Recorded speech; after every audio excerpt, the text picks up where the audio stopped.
Salutare! Ne aflăm la Ile Caragiale. Am mai făcut noi filmări aici, unde am înființat o plantație de aronia la doamna Mariana Buzatu. Plantele au undeva la 6 ani, cred că nu mai mult. O producție medie pe plantă de 4 kg, pentru că mai sunt și plante care au mai puțin. Le-au legat pentru că nu se mai pot ține de grele ce sunt de la fructe. Dacă tot timpul ne întâlnim cu întrebări de ce trebuie la distanță mare, așa distanță mare între ele, 2 metri, uitați-vă acum că deja în anul 6 aproape s-au întrepătruns. Vom merge și în față, unde avem prima plantație pilot de câteva zeci de plante, unde au 8 ani. Și veți vedea acolo că de-abia ne strecurăm printre ele. Adrian stă cu mâinile în sân, ar trebui să ne ajute. Da. Cât de curând se apucă să culeagă și noi ne apucăm să facem suc, pentru că avem o colaborare în sensul de ei recoltează și cultivă pe terenul lor, iar noi tot ce produc le luăm și le transformăm în suc, dulcețuri, siropuri. Uitați-vă cât de frumoase sunt, pline. Deci au trebuit legate ca să nu se rupă. La anul vom face și câteva tăieri în această plantație. Dacă până acum nu v-am arătat nicio tăiere, la anul vom face tăieri. Spre exemplu, această ramură, la anul o să o eliminăm, că a început s-a degarnisit și atunci va trebui să o eliminăm, pentru că vin ramuri tinere care vor face muguri de rod. Uitați-vă ce e aici. Mergem și în față să vă arătăm și acolo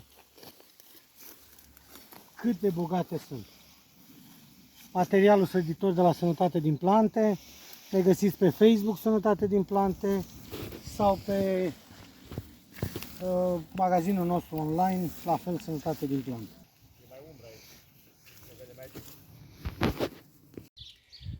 Aici suntem în fața casei, unde am făcut un test, 24 de plante puse în urmă cu 8 ani.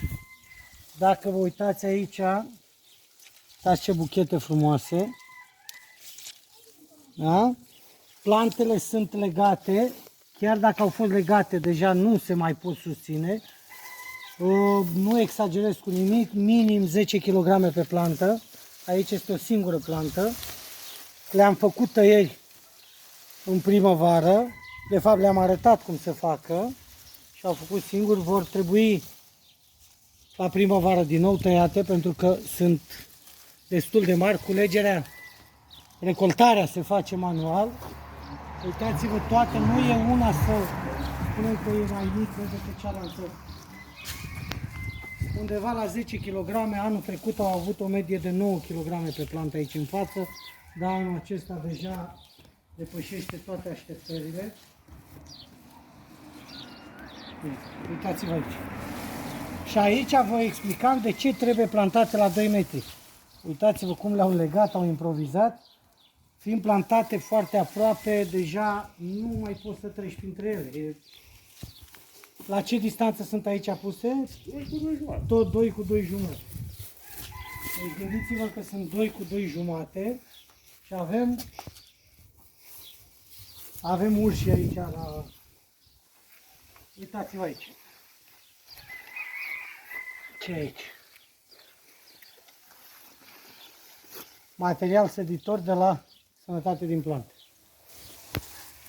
Asta deja s-a dus, nu mai e. Nici nu știu dacă pot să ridic. O să încerc!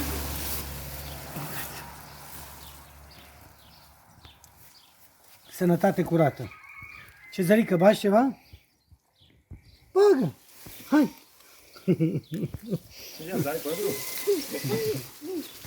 Foarte, foarte frumos. Au avut la început o plantație de mur, au renunțat datorită diferențelor mari de temperatură, se mai degerau. Asta, în schimb, noi n-am crezut nici măcar odată că putem să ajungem la producții așa de mari. Tot timpul am spus că o producție medie este după anul 4 kg pe plantă. Dar se pare că ne-am înșelat. Și nu sunt decât cu gunoi de grajd, tratate natural, nu exagerează cu îngrășămintele, că nu au buget ca să exagereze.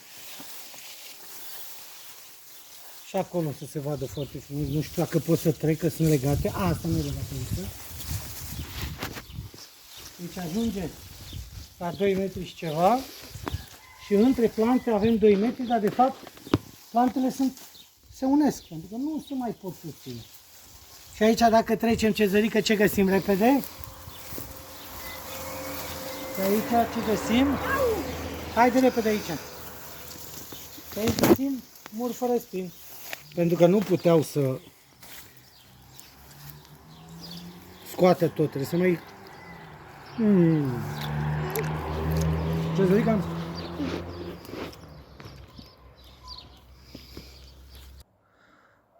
Și acum că s-a terminat recoltatul, să vedem așa cam cât s-a făcut aici în plantația de test, cele 24.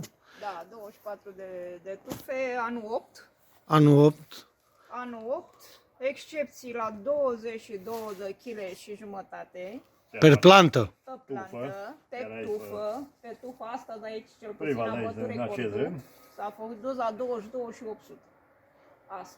În condițiile în care mai sunt 2-3 fructe pe ea, dar Mai sunt, da. nu erau coapte. Și în principiu media a fost undeva la 15 kg astea. Aici cele Care de 8 cele ani. mai bătrâne. Da, Care cele de 8 mai ani. bătrâne. Și La anul 8. le-ați făcut vreo îngrijire mai specială astora? Nu. Nu, Normal. Nu, special nu facem nimănui, nimic. Dar cred că aici totuși Mai protejate puțin. Și cred că e și efectul de seră. Știți de ce? În fiecare an scoate mai înainte asta. Da. S-ar E putea, peretele casei protejează, da. s-ar putea, da, totuși să există, că doar soarele răsare, dar aici răsare și pentru cealaltă. Nu, dar este casa, Și gardul, pământul sunt s-ar putea protejate. să fie puțin mai bun. Da. Da. Dar Și în spate și acolo? În spate, deci undeva la 860 de plante, s-a dus media de 4 kg pe tufă în anul 6. În anul 6.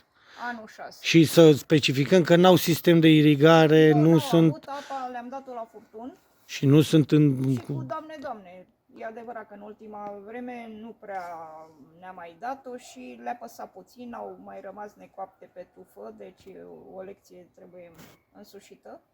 Dar în principiu se face, deci poate. E o plantă care promite și e cum Nu necesită multă întreținere. și e cum să cade. Da.